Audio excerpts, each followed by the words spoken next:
நீலக்கடல் அலைகள் நிரம்பத்தாலாட்டும் திருச்செந்தூர் இது திருச்செந்தூர். நீலக்கடல் அலைகள் நிரம்பத்தாலாட்டும் திருச்செந்தூர் இது திருச்செந்தூர்.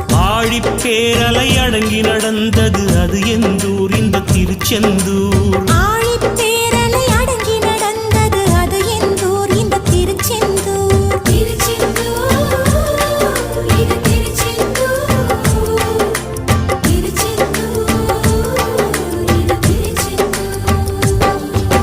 நீலக்கடல் அலைகள் நிரம்பத்தாலாட்டும் திருச்செந்தூர் இது திருச்செந்தூர்.